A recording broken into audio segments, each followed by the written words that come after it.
My girlfriend announced, "I'm leaving you for your boss. He's a real man, unlike you, intern." I didn't even blink.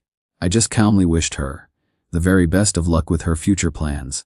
She had no idea my internship was a final requirement before I inherited my father's entire company. I'm marrying the CEO's daughter now. I, 25, male, had been with Isabella, 24, for 3 years. I was working as a management intern at the corporate headquarters of Sterling Hospitality Group in Chicago. It was a position I had secured after completing my MBA at Wharton. Isabella was a VIP concierge for a high-end client service, a job that put her in constant contact with the city's elite. Our lifestyle was a carefully constructed facade. We lived in a stylish 2-bedroom apartment in Lincoln Park, a place that seemed far beyond the means of my $65,000 intern stipend. In reality, the rent was paid from a trust fund my father had established for me, a fact I kept to myself. Our social life consisted of her dragging me to exclusive restaurant openings and gallery events. She saw these outings as networking opportunities, while I saw them as shallow performances. She was obsessed with status and appearances. My role as an intern was a source of constant embarrassment for her. The conflict wasn't about a single opportunity, but a continuous one. She couldn't comprehend why I was content with what she perceived as a dead-end job. "Leo, you have a master's degree from an Ivy League school," she would say, her voice dripping with frustration. "Why are you fetching coffee for men like Marcus? You should be a consultant or in finance, making real money." Marcus was my direct supervisor, a regional director of guest experience. He was 38, drove a leased BMW, and wore expensive suits. To Isabella, he was the embodiment of success. To me, he was a competent but uninspired middle manager. She frequently compared us, always to my detriment. "Look at him, Leo. That's a real career," she said one evening after a company happy hour. "You're just playing around in the mailroom." She had no idea that my internship was the final, non-negotiable step in a long-term succession plan. My father, the founder and CEO of Sterling Hospitality, had insisted I learn the business from the ground up before I took my place in the executive suite. Update 1.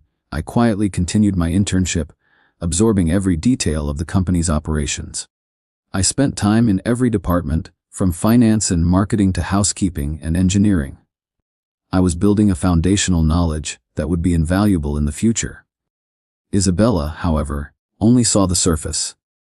She continued her dismissive comments, often in front of her friends. "Leo's still enjoying his little gap year as an intern," she would announce at dinner parties, eliciting sympathetic looks from her circle. Her closest friend, a fashion blogger named Brandon, was particularly condescending. "You have the patience of a saint, Isabella," he said to her one night, loud enough for me to hear. Waiting for him to grow up and get a real job. I just smiled and sipped my drink, letting them believe whatever they wanted. Their opinions were irrelevant to my long-term plan. My quiet preparation began in earnest. While Isabella was busy attending influencer events, I was on the phone with wealth managers and real estate agents in New York City. The Sterling Hospitality global headquarters was located in a sleek skyscraper, overlooking Central Park. That was where I would be heading once my year-long internship was complete. I opened a new set of bank accounts with a private bank based in Manhattan. I also began the process of purchasing a residence. I found a stunning penthouse condominium on the Upper East Side, a 4,000 square foot space with panoramic views of the city. I placed the property in a blind trust and initiated the all-cash purchase, a transaction totaling $12 million. I was not just preparing for a new job. I was preparing for an entirely new life, one that had no room for Isabella's shallow ambitions. Update 2. The breaking point came at the company's annual awards gala, held at our flagship hotel on the Magnificent Mile. Isabella had insisted on attending, seeing it as a prime opportunity to network.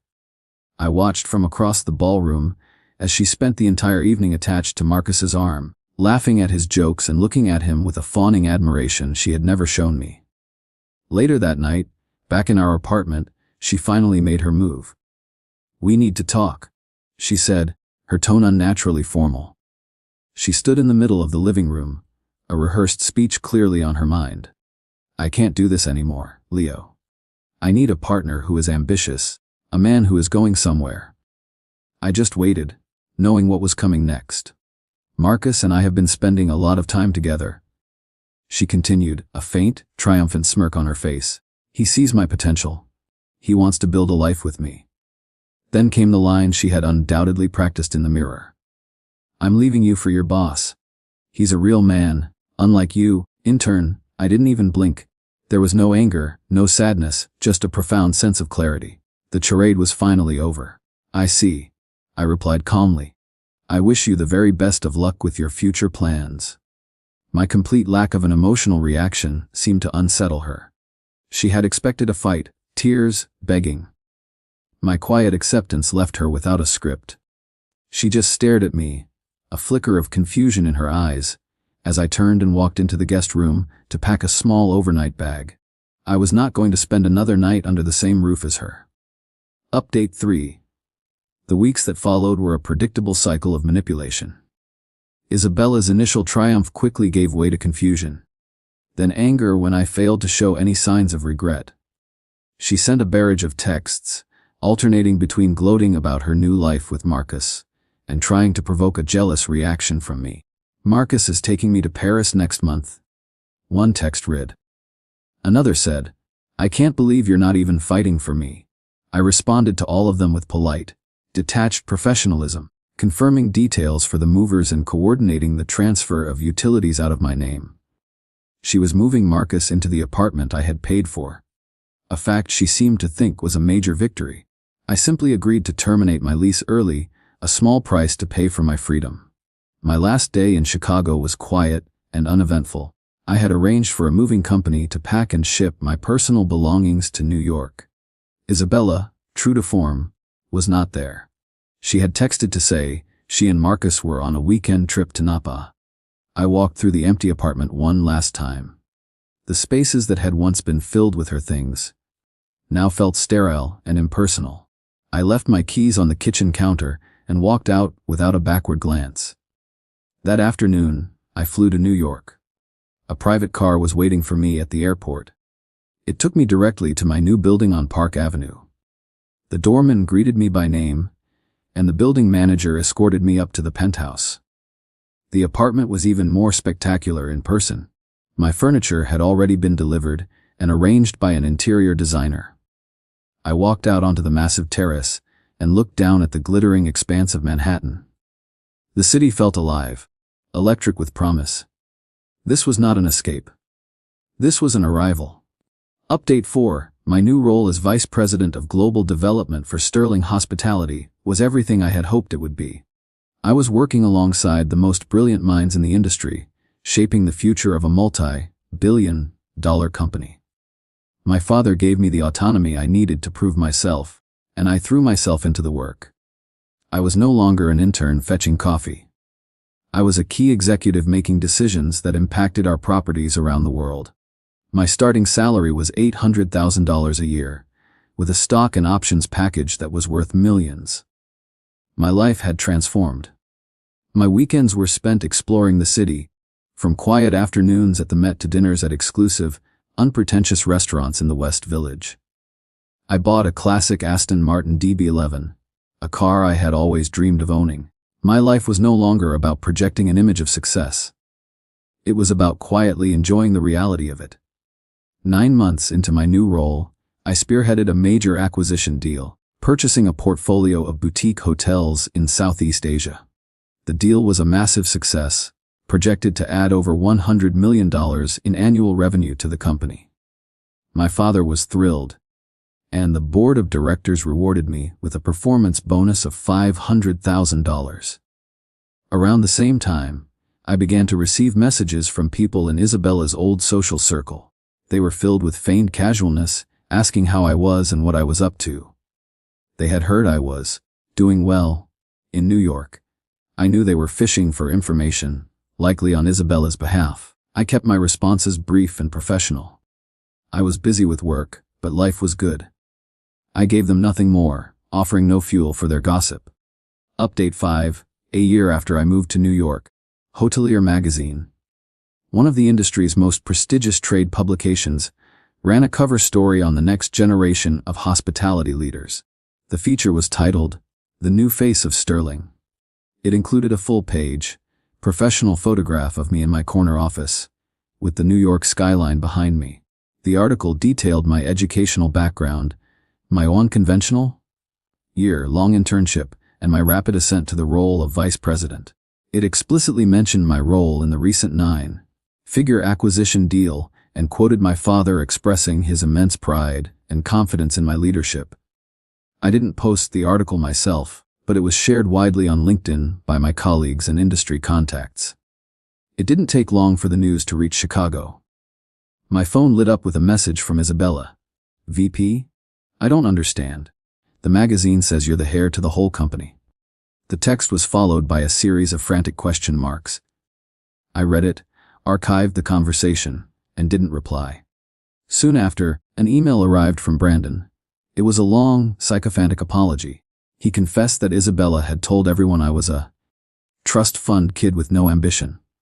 He said he was deeply sorry for misjudging me and asked if we could connect the next time he was in New York. I deleted the email without responding.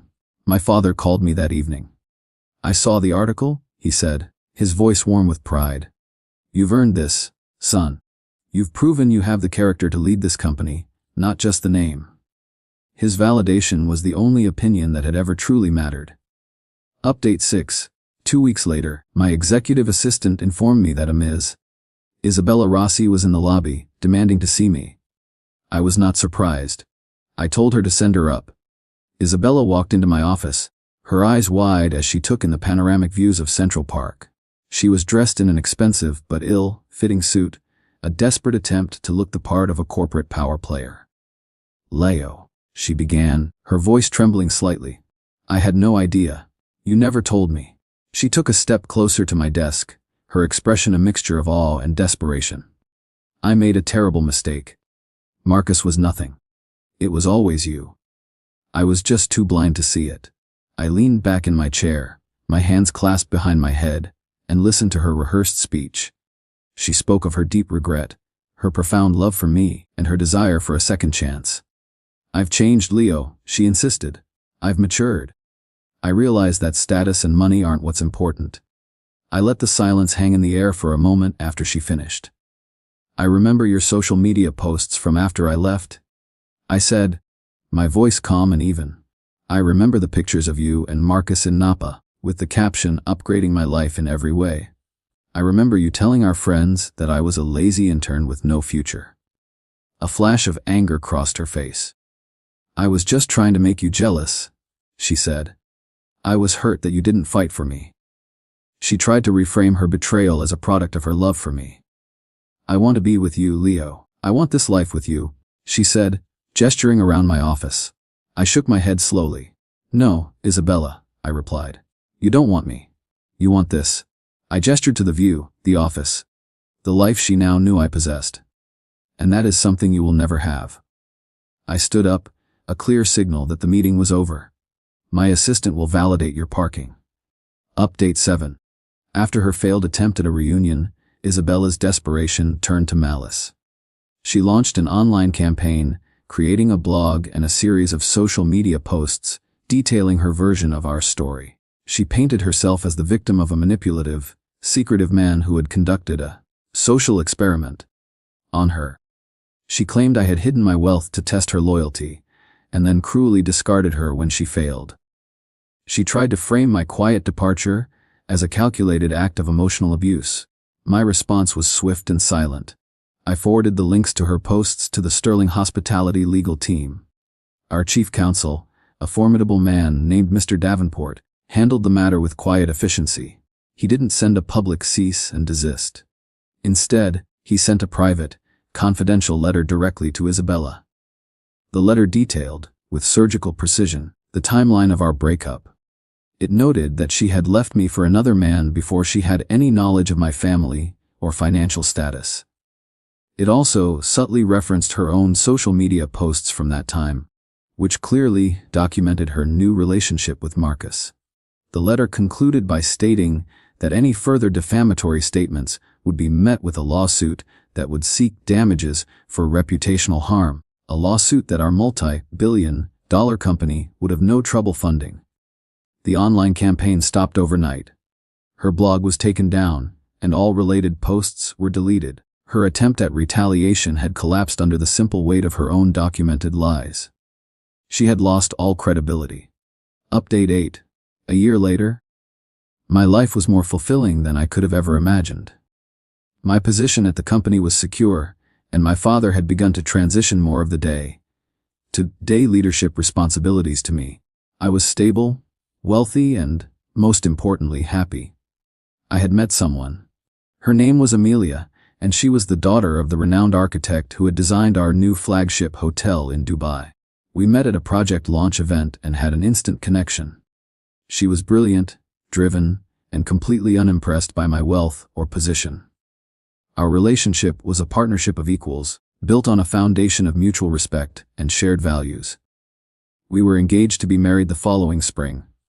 One afternoon, a final email from Isabella arrived in my inbox. It was short and seemed to be written with a newfound, and likely temporary, sense of humility. She wrote that she had heard about my engagement and wished me well. She said she was in therapy and was finally taking responsibility for her actions. She apologized one last time and said she hoped I was happy. I typed a simple, 2-word reply. I am. I sent the email and then permanently blocked her address. There was nothing more to be said. Final update, several months after my wedding to Amelia. I was in Chicago for the grand reopening of one of our hotels after a major renovation.